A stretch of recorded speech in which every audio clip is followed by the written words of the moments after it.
gyina Obofour ho evidence enyina so asema ye nyina so a obetime gyina so aye se de oye obi nim de no nso obi nim de so wo hwe utie ne ye pa na wo nyina so aha no wo nyina so nti we no ebia na onya ne ho fata obetime gyina so se de Obofour aye ni ana na mo a wotumi onya ne ho fata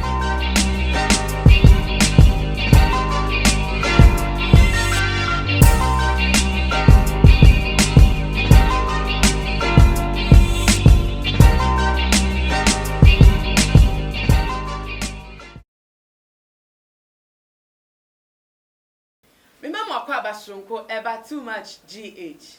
Midi edinana ama ouza. Na dane dano ensema ebetodwa wo ye man na mesinkonya echechemu echre ahwefo eni etiefo. Na akwese Ghana ha se de komo bako a wonkofo ano efa ye asofo expose ya ekoso e won 2 aye kweku ana presenter net so as host a wo chechre nsem invite guest a womo so babeka womo nsem afa de womo nimfa asofo a womo ye atrofo edifo na ebiem so no womo bonkofo apo ede anreche omo na the otajmede echi nia eye Honorable Kennedy Agyapong wono na makwan majmede no ekoso na kofo de womo ne dia program esi echese womo de die chire ache pa nye ne ehya ebe 3 months ago na womo hu se na ye Honorable Agyapong ono akasa da Roma wo betna studio so ekeka nsem edi adaside edi echire efa eye Bishop Daniel Obinim ama nkofo kra ka se tesi adede wewie Bishop Daniel Obinim na nipa bako a eye na nkofo ekeka edi womeni edi echire tese womo twen dindin se nka ono so asem beda apawa so no no so nka yaka na asem yaka de ewo suma se wo ye na nka obi ate no wan se sei na ekoso eye Reverend Obofour na after Bishop Daniel Obinim case no ye wie wo the sit show no so no nkofo training ma so no wo monte hwe fa ho ebi kra ko yi video bi de betu da a video ni mu na Reverend Obofour what ho a what say wo kan sem threatening say presenter bi ene ne boss bi nkobere de ko mo nkobeye omo de say obeye omo nkola kra wo ni so na nti nkofo kra de tag Honorable Agyapong say he asem ya aba bonten kwa de Honorable Agyapong engina so nanka won fa engivi Reverend Obofour na so ni niemu no ya antehwe emfi sa afa honom ediem so no video fufuro bi so betodwa enum no ase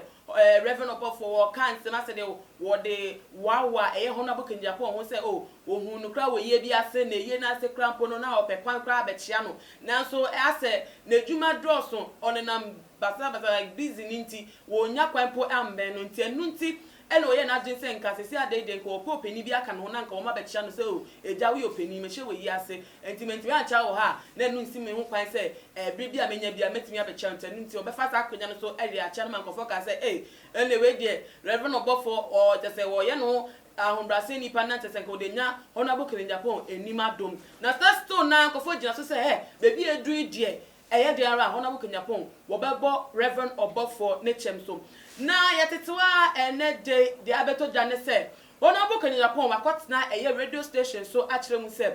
na nkofo ni da so nkofo twen nim se wo ba be ka Reverend Obofour ehun sem den ka se ka wegu no ho fi se no de ye obi nim no saa de de entimi ensi won ma kwankra ma ni ensi esan se wo hwemu ehun se Reverend Obofour wo ye nyansani pa na adwemu do ye kanu tetebrema nkode no betoto Moses Elijah mo because oye young man national body ne full white nyansa nkwa ne gu ni trim owo nyansa rough na ni nya ne se wo se eyi ase omko wotepa hodom no wo hunu se na Reverend Obofour na mo atese wo tutu sika nkofo edwane abe kotokoto na atese wo dane dane ho oyi achia wo hono na na hipa na enegufo identify sa dane kwa no mini ni pa se Reverend Obofour se in case se wo beto ono Honorable Agyapong na asem a won fa no ho nche da the way obesi fe super no won anga so what baby na no ho kra adwiri no nkobe ni form obe ni fikra basa kra se wonya baby mpo enyina e wa bonten so na so wa hwa enu tu kra mpo no ma akwan ma eye manase eni demon breaker mo asimo mu din komo fa eye Reverend Bishop Daniel Obinim ho na won ababo Reverend Obofour din wo mu din komo afa eye Bishop Daniel Obinim ho na nko mababo Reverend Obofour edi wom wo mutimi kan no makasem kakra bi no magai wo ma ho kwai se nka no kra mpo ne ka betwe no aba on board na nka wabeka setia no na nka wabeye konyata na ye bishop da no obi nim eye bi na so hwe nim saa se Reverend Obofour enka hwe wonyere okaya no ayedi no ohwe no enu nti wama ne hu ama ono honam kenyapo we hu se Reverend Obofour enyansani nti saa brede na sempa de senkofo hwe nim a wo mu njai kra no wonka da wonka biem enu nti yen fi adwuma enu nti ena mato nsa ede afre eye osofo pani a woda Mount Zion prayer ministry a wala pass ni din ede Reverend David kwabna sedu se wombra na ensem wo yem biaduani because na for bi ka se honam kenyapo wo ya yimu wo ya ye te se enisu ade adwuma amaga na for ase de ope ene oye obi a wakata obi adwumu se wo be expose asofa trofodifo no aka Reverend Obofour wasem kakra ma nkofo hu se bibi wo ha na afi de waba bonte se wonka biem na de na wo patro nti Obofour nkwa na do edwuma bi se yen doubt ne credibility ni nemu no ye bedi hu nkomo wa ni tete bre metwa me ho aba ye ba ye de nkomo no be hye so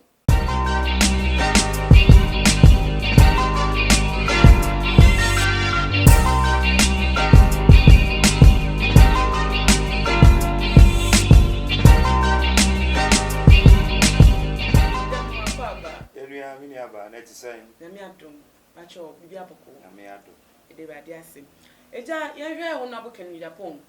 aye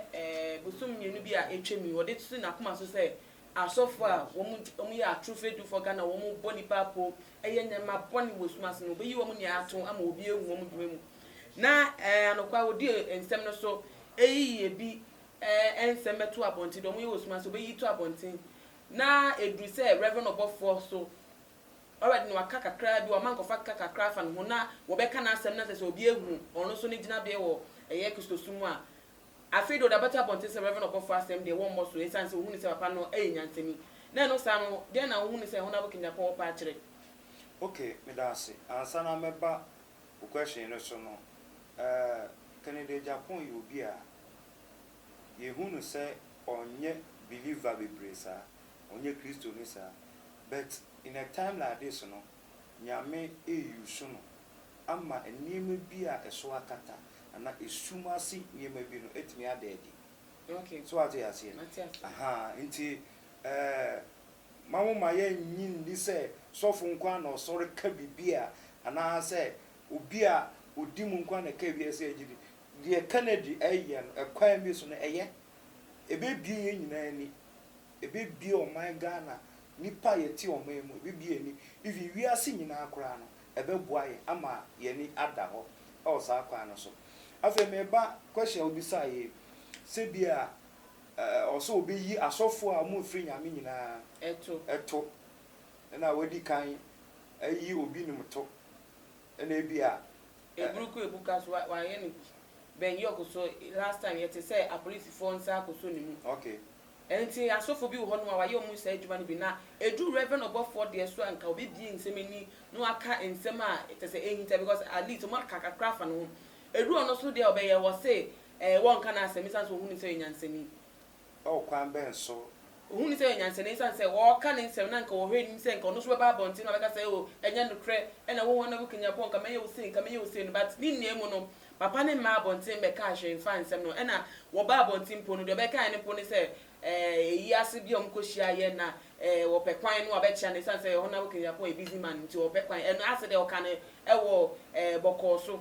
na yehu se no nti no wogina so aka se won fa eye ne nsem meto abonte ana se e chopa bi aka osuma se ana se de empa na because se na ho na bukenya pon ka obi a de ne ato no se nka sa brebe pa de asofo a won ebo apo won di esuma se dwuma ni ankode won se ma beto abonte na wabo Reverend Obofour de hu kakra kire a yenim se ko be komu kra po na nka yehu de ekwa afi do so nka na asem gim ahima bi da se ebia na obeba so o twentwen so oh waka de CP say won so ne nsem so bi onka Reverend Obofour asem okay ene de metima aka fa say ebia na onya Obofour ho evidence enyina so asem a ye nyina so a obetime gina so aye se de oye obi nim de no so obi nim de so wo hwe utie ne ye pa na wo nyina so no wo nyina so nti we no ebia na onya ne ho fata obetime gina so se de Obofour aye ni ana na mo a wotumi onya ne ho fate asa wona bo kenya pod ye ka information ono de enye na asem den de o otimi bon nta no na information da ne nim wo be bia so tuta papers ente ba ne sign na honorable Agyapong ye ne den say Reverend Obofour nsem de obenya ho papers da betu dwa enye ne den ze Bible ka say mi say muai boko esan kan ni bre who say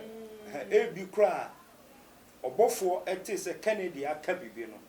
ebi ana bibi akoso what you say said ye onko so na papa ni bunfu na ombi yi nsem edi nti no enti na waye din waye kom ele se pa ne sa hona bo Agyapong Ghana farm ankasa no onye ye papa bia ye sa o gozo no na bufuo no de ye bibi nti se obi amehye obufuo obi amekenye ebufuo mu a ena won kan nsem a na tese ensem na okeka nia no eye ebufuo nti no woka ana ohun ni say okay de di kan kwan bi so no metima ka say bufuo ena ode ye sa ebi aniema bi a wate ana wahu ne bia wagina so de ya bi sa ba we no eye Obofour ne de no unsa obi nim de na okaye no obi nim so ekeka nsem se so o evidence a onfamra but we na anko so ene na anya twe ma mentwe bia oye din enu ntina o ka se wo hu se oye nyansani eja we de mi twa no enkofo do na bisu no mu yedi wo mo nka hwe fa ensem no nanso wo mo nsem be da abonti eye ebruku imante da se wa ba abonti abeyi nsem anu se de e ka fa no nokra na senya nokre wo pambom krampo no wo man so da ma abonti sa ameka Kennedy asem na akwa azike iso wa ameka ho na bo Agyapong nanso wo mu nia no wa kom nsem abeto abonti a se adai wo ma safo mba nokra mitimi aka se ebi kra dwen asa prefi aso no na ye hwe Reverend Obofour okita dom okita safo eso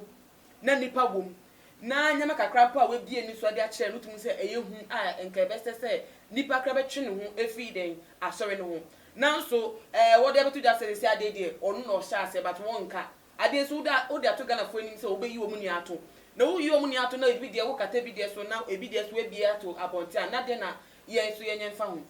yo me da se ni nyina ne se ye a Christopher ye be me ni ada ho on baby a ewisi epiefi baby na chese jae den aso so ati asie nti de ono ka no ebia on pese obema nipa boni din boni bebre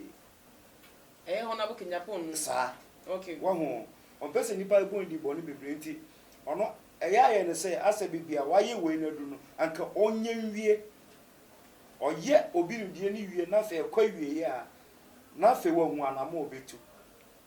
eja ensemwe esha ase ye expose ba abonti ankofo nsem beto abonti dodo ni bi ebe kan se hona bo Agyapong no wono oni any moral standard so be ba abonti abego obi hu fi na ebiem so no akoye se enkofo ginechie a wo mu push no ebi so like enafofo no wo mu keka nsem gu na so se wonye se obeko nkra na asofo asofo kra ebi kra bo asofo mpenifo bi a wo sha ase mo no mo ma hona bo Agyapong information fa asofo ho enti wo ni se Reverend Obofour ebetuma ba ne so no so ka asofo ko na atese wo mo ka ni good people ho atese ne nafofo mu a won pese ono so to be dey di se no obi ani enko no so kwan bi so no yentimi nkase bia Reverend Obofour no eka nkrofo a etai Kennedy echi se onye sa na yama no because ade a wuhu ye de untimi nkoka ana ade a wonti wasem de untimi enkoka wasem so nti me fi se papa na ono angasa wa relax obese de wa sha ase ye no ohu ewieye ansa na the next thing no odi atoaso nti betimi agene nsem a that's why eba e wo the issue no so no enkofo fofo so obo mu di ni betimi agene nsem na tum emu se first one e buy no eye so for bi nim die no okay e wo nyina so ati ase wo nyina so chese no kra de ono a ne betena TV so show bibia pictures ni eyi ode baaye na omo so a na ene obi nim ye adwuma mu fi nyina bebre ba mu ebe kasaye nti enu de na ono owo nyina so but wo hwe Obofour de ya akwese o se so back your friends de Manase ena na ekeka bribi nti onye nyina so ohima onye nyina so ogusu ye hwehwem na ensem keka na yetwi fanye nyina so ana se wo hu ena wo di nwa danse kwan bi so no enye atesem ena yegyina so kasa okay so what you say enye atesem yezi pani edue mante na anye sa na eka sa pepe ha mante until say obenya evidence no wegyina so say ade ese ena yekoso ewusiafo monso dien pa ena modwen efa eye honorable Agyapong ejina ya wesi se ohun ne se Reverend Obofour onyanyansani woka no no wa mabonte ameka ne bintenu nti wonka no wasem die na muhu efa ho de muhu bia matimi e de atodwa e wotuma GH comment section ebie mo so ne mam we fi se video we mo ho kwan se matimi a share ma dofo abusuafo bibia obe bia no so ehu ensem no eni eso midin e de na ama owuso ene dey mini eja Reverend David Kwabna Asiedu enene yetotwe nkomo na woda Mount Zion Prayer Ministry ano ewo La Paz enu tubetimi ehwe na chi akwan ewo na safo emu aha na mebe mai kwan amede djumede no esi hyenenso na me aduma ye besan edi nhemu biem makram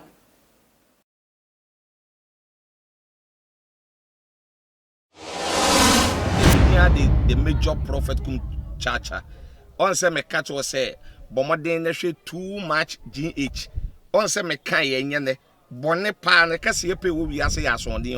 asondin ti na adam wo hu nyame ye no nyam no wo hu ne ma bi a wo hwehwehwehwe e wo other place ni ade kat won na bomoden na be hwe too much GH be hwe na subscribe bomoden o be hwe pe na wa ye subscribe o subscribe subscribe na subscribe na o subscribe a na wo benya ne ma pe a wo pe ne ma papa a wo pe ahwe nyame hira na